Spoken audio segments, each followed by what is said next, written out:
Sinabi na natin na nakadepende kung ano yung maunang function na ilalagay natin yung isang function sa loob nun.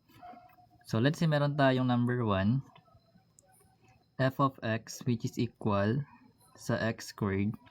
Then meron tayong g of x which is equal sa x plus 1. So let's say pinapahanap sa atin is what is f of g of x.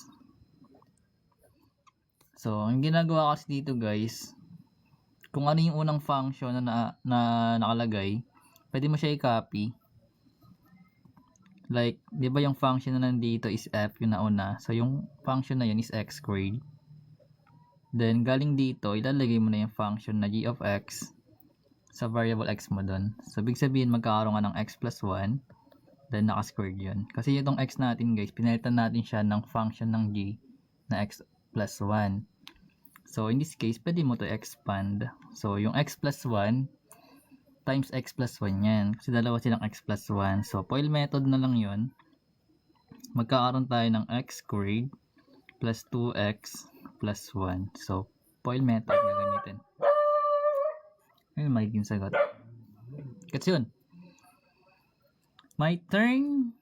So yan. Number 1. Practice na practice. O practice. Number 2.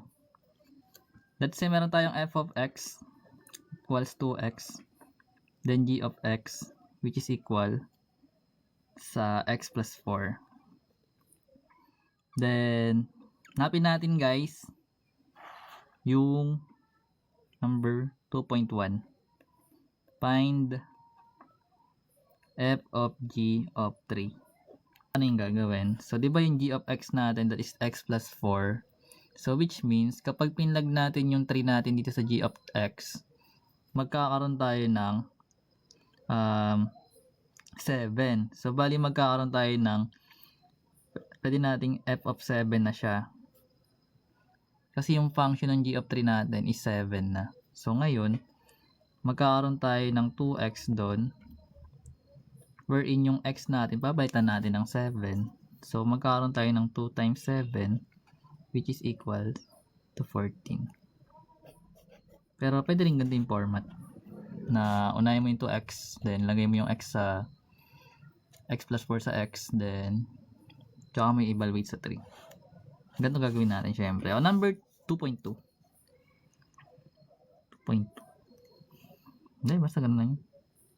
So kunyari meron naman tayong g of f of 5. Anong magiging sagot? So ito pa rin yung given guys, pero g of f of 5 yung gagawin. I-rewrite lang nga natin dito. So yung ginawa ko kasi kanina dito na part, inuna ko kung ano yung unang function, 'di ba? So let's say g nandito. So lalagay natin yung g of x natin na x plus 4.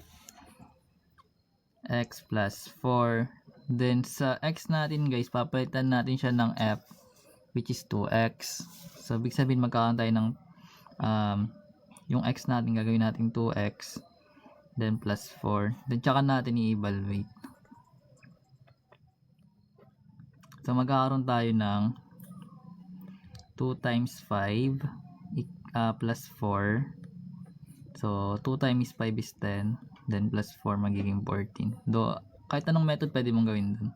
Basta naiintindihan mo na pwedeng ganito, pwedeng ganito rin. Pares lang yun. So let's say meron naman tayong f of g of x. Ito naman. So ganun pa rin yung given guys. So i-rewrite lang natin ulit. Ito na lang, na. Ito yung 2x. Then yan. Ang pinapahanap is f of g of x. So 9 natin yung f natin na 2x. Then pa-plug lang natin yung x plus 4 doon. Mali, si limited. So meron tayong f of x na 2x. Then galing sa 2x, pabalitan natin yung x ng x plus 4. Kasi yan yung function ng g pala. So magkakaroon tayo ng 2 times x plus 4. Then magkakaroon lang tayo ng 2 times x which is 2x. Then 2 times 4 magiging 8. Pero any method pwede, basta naintindihan mo yung ginagawa. Hindi naman mahirap yan. So next 2.4. Kabalik na rin naman natin.